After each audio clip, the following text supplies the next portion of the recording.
मैं हूं अंग्रेज और मैं जा रहा हूं व्यापार के बहाने भारत को गुलाम बनाने। मैं वहां के लोगों में फूट डालूंगा एवं राज करूंगा। जरा सोचिए, बस एक पल के लिए अपनी आंखें मूंद लीजिए और उस दौर की कल्पना कीजिए। एक ऐसा देश जिसके खेत सोना उगलते थे, जहां के कारीगरों की उंगलियों में वो जादू था कि दुनिया हैरान रह जाती थी। एक ऐसा मुल्क जो पूरी दुनिया की अर्थव्यवस्था का 25% हिस्सा अकेले अपने दम पर चलाता था। दुनिया इसे आदर और लालच से सोने की चिड़िया कहती थी। ये वो जमीन थी जहाँ दुनिया फतेह करने निकले सिकंदर के हौसले भी टूट गए थे, जहां मोहम्मद गौरी जैसे हमलावरों को भी इस मिट्टी पर कब्जा करने के लिए 17 बार मौत से टकराना पड़ा था, जहां मुगलों को भी अपनी जड़ें जमाने में सदियां लग गई थीं। लेकिन सोचिए, जिस देश को बड़ी बड़ी फौजें और तलवारें नहीं झुका पाईं, उसे समुंदर पार से आए कुछ व्यापारियों ने इतनी जल्दी अपना गुलाम कैसे बना लिया। लेकिन फिर समुंदर की लहरों को चीरते हुए व्यापार के भेष में कुछ सौदागर आए। उनके एक हाथ में तराजू था, लेकिन उनकी आंखों में छिपी थी एक प्यासी तलवार। उन्होंने हमारे मसाले नहीं खरीदे, उन्होंने हमारे जमीर का सौदा किया और देखते ही देखते वो सोने की चिड़िया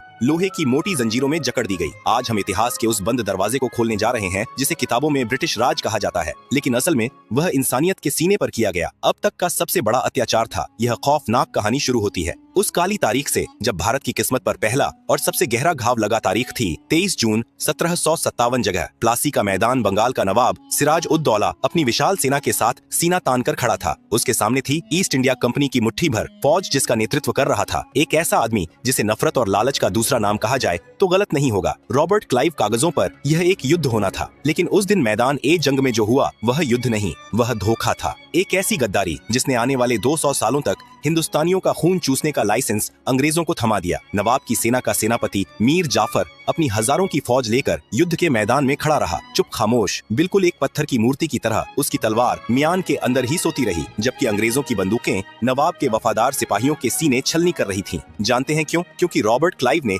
मीर जाफर के कानों में सत्ता का जहर घोल दिया था। नवाब को मरवा दो और बंगाल का अगला नवाब मैं तुम्हें बनाऊंगा। उस एक लालच ने, उस एक गद्दारी ने पूरे हिंदुस्तान का सौदा कर दिया। सिराज उद दौला हारे पकड़े गए और बेहद बेरहमी से उनका कत्ल कर दिया गया। लेकिन दोस्तों, असली कहानी जंग के बाद शुरू होती है। असली लूट का खेल अब शुरू होने वाला था। प्लासी की जीत के बाद रॉबर्ट क्लाइव जब मुर्शिदाबाद, उस समय बंगाल की राजधानी, के शाही खजाने में दाखिल हुआ तो उसकी आंखें फटी की फटी रह गईं। उसने अपनी डायरी में लिखा था कि वह हीरे जवाहरात और सोने के ढेरों के बीच चल रहा था। उस वक्त लंदन शहर की जो कुल दौलत थी, उससे कई गुना ज्यादा दौलत अकेले बंगाल के एक खजाने में पड़ी थी। और फिर शुरू हुआ संपत्ति का महानिकास। अंग्रेजों ने शराफत का नकाब उतार फेंका। उन्होंने मीर जाफर को गद्दी पर बिठाया, लेकिन वह सिर्फ नाम का नवाब था। एक कठपुतली असली लगाम कंपनी के हाथ में थी। सबसे पहले उन्होंने बंगाल के खजाने से 100 बड़ी नावें भरकर सोना और चांदी कलकत्ता भेजा। जरा उस मंजर के बारे में सोचिए। गंगा नदी में 100 कश्तियां जो हिंदुस्तानी किसानों और मजदूरों की पीढ़ियों की कमाई थी, वो हमेशा हमेशा के लिए हमारी जमीन से बहकर जा रही थी। अकेले रॉबर्ट क्लाइव ने उस जमाने में लाखों पाउंड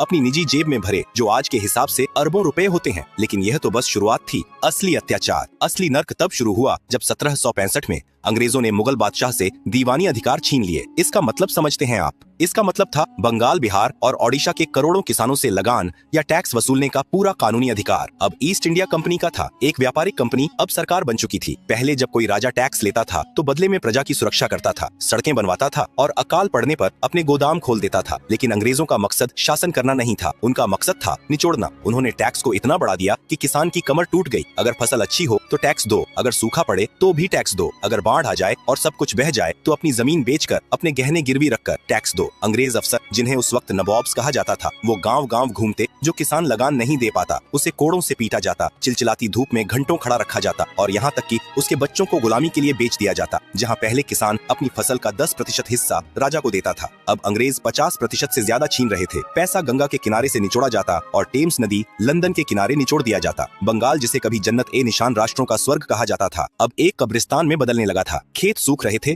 चेहरे मुरझा रहे थे, लेकिन कंपनी की तिजोरी का पेट नहीं भर रहा था। लेकिन दोस्तों, अत्याचार की हद तो तब पार हुई जब कुदरत ने भी हिंदुस्तान से मुंह मोड़ लिया और अंग्रेजों ने इंसानियत का गला घोंट दिया। मैं बात कर रहा हूँ 1770 के उस खौफनाक मंजर की, जब जिंदा लोग मुर्दों का मांस खाने पर मजबूर हो गए थे। दुनिया का सबसे बड़ा मानव निर्मित अकाल हिंदुस्तान के दरवाजे पर दस्तक देने वाला था। एक ऐसा दौर आने वाला था जहाँ माएं अपने बच्चों को नदी में बहा देंगी, क्योंकि उनके पास खिलाने को एक दाना नहीं होगा। और उस वक्त, उस दर्दनाक वक्त में जब लोग तड़प रहे थे, अंग्रेज अफसर क्या कर रहे थे? वो अपनी शराब के जाम टकरा रहे थे और लगान की दरें और बढ़ा रहे थे। आखिर क्या हुआ था? 1770 में कैसे 1 करोड़ लोग भूख से तड़प कर मर गए और ईस्ट इंडिया कंपनी ने इसे मुनाफे में बदल दिया। यह जानने के लिए दिल थाम कर बैठिए, क्योंकि आगे हम उस अंधेरे को देखेंगे जिसे इतिहास कभी भुला नहीं पाया। साल 1769 आसमान से आग बरस रही थी। धरती का सीना प्यास से फट चुका था। बंगाल के किसान आसमान की ओर टकटकी लगाए देख रहे थे कि शायद एक बूंद बारिश गिर जाए। कुदरत ने पानी रोक लिया था। लेकिन दोस्तों, इतिहास गवाह है कि अकाल सिर्फ सूखे से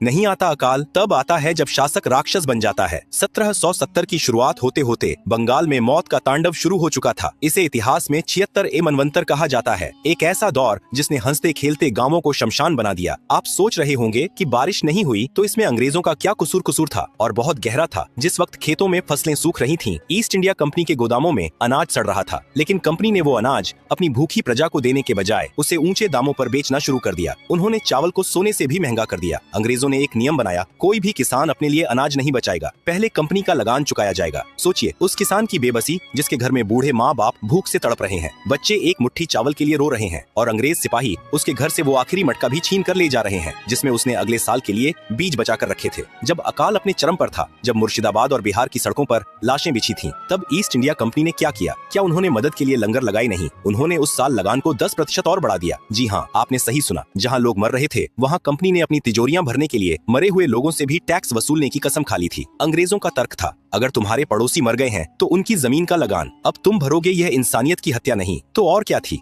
इतिहासकार विलियम हंटर ने अपनी किताब में लिखा है कि वो मंजर इतना खौफनाक था कि जिंदा लोग मुर्दों का मांस खाने पर मजबूर हो गए थे। नदियां लाशों से पट गई थीं। गंगा का पानी लाल नहीं बल्कि सड़ांध से काला पड़ चुका था, क्योंकि लाशों को जलाने के लिए लकड़ियां भी कम पड़ गई थीं। कलकत्ता में कंपनी के अफसर पार्टियां कर रहे थे, वाइन पी रहे थे और लंदन चिट्ठियां लिख रहे थे कि इस साल हमारा मुनाफा पिछले साल से ज्यादा हुआ है। उस एक साल में, सिर्फ एक साल के अंदर बंगाल की 1/3 आबादी साफ हो गई। 1 करोड़ लोगों की मौत का जिम्मेदार कोई वायरस या बीमारी नहीं थी, बल्कि ईस्ट इंडिया कंपनी की लालच थी। यह एक प्राकृतिक आपदा नहीं बल्कि एक मानव निर्मित नरसंहार था। अंग्रेजों ने न सिर्फ हमारा अनाज छीना, बल्कि उन्होंने हमारी खेती करने के तरीके को भी हमेशा के लिए बर्बाद कर दिया। उन्होंने किसानों को मजबूर किया कि वो अपने खेतों में धान या गेहूं न उगाएं, बल्कि वो उगाएं जिससे कंपनी को मुनाफा हो। उन्होंने जबरदस्ती नील और अफीम की खेती करवाई। जरा सोचिए, क्या कोई भूखा इंसान नील खा सकता है? क्या अफीम से किसी का पेट भर सकता है? लेकिन अंग्रेजों को हिंदुस्तानी पेट की नहीं, अपनी जेब की चिंता थी। जिस जमीन पर सदियों से सोना उगता था, वहाँ अब अंग्रेजों ने जहर उगवाना शुरू कर दिया था। 1770 का वो अकाल भारत की रीढ़ की हड्डी तोड़ने का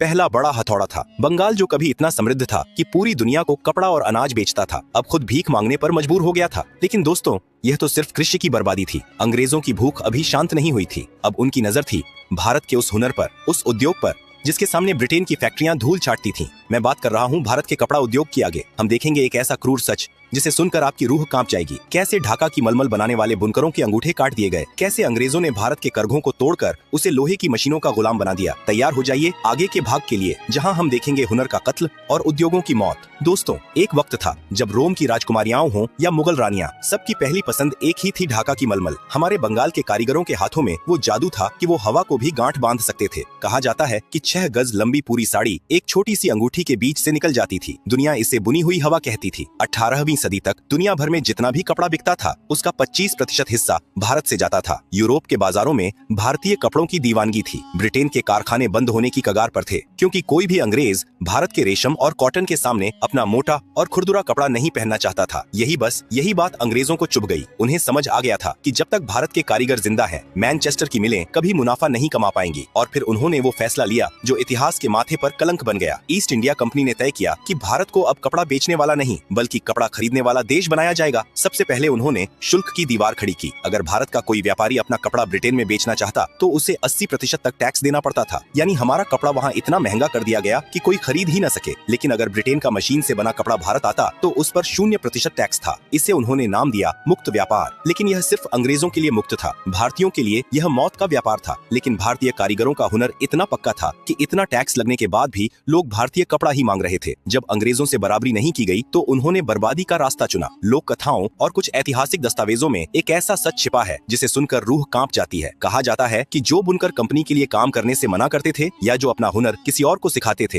अंग्रेज सिपाही उनके अंगूठे काट दिया करते थे। सोचिए उस दर्द को। एक कलाकार जिसकी पूरी दुनिया उसकी उंगलियों में बसी है, उसके हाथ को ही बेकार कर दिया गया ताकि वो दोबारा कभी वो जादुई कपड़ा न बुन सके। कंपनी के गुमश्ता गांवों में जाते बुनकरों के करघे तोड़ देते करते, उनके घरों में आग लगा देते और उन्हें पीटा जाता। मकसद सिर्फ एक था, भारतीय उद्योग की रीढ़ की हड्डी तोड़ना। नतीजा क्या हुआ? जो भारत सदियों से दुनिया को कपड़ा पहनाता था, अब वो खुद नंगा हो गया था। हमारे ही खेतों से कपास कौड़ियों के दाम पर खरीदकर जहाज में भरकर ब्रिटेन भेजा जाता। वहाँ मैनचेस्टर की फैक्ट्रियों में उससे कपड़ा बनता और वही कपड़ा वापस लाकर भारतीयों को ही 10 गुना दामों पर बेचा जाता। 1834 में भारत के governor general Lord William Bentinck ने अपनी रिपोर्ट में एक लाइन लिखी थी जो आज भी इतिहास के पन्नों पर आंसू की तरह जमी हुई है। उसने लिखा, भारत के मैदान बुनकरों की हड्डियों से सफेद हो गए हैं। लाखों बुनकर भूख से मर गए, लाखों ने भीख मांगना शुरू कर दिया। ढाका, मुर्शिदाबाद और सूरत जैसे शहर जो कभी व्यापार के केंद्र थे, अब वीरान हो चुके थे। अंग्रेजों ने भारत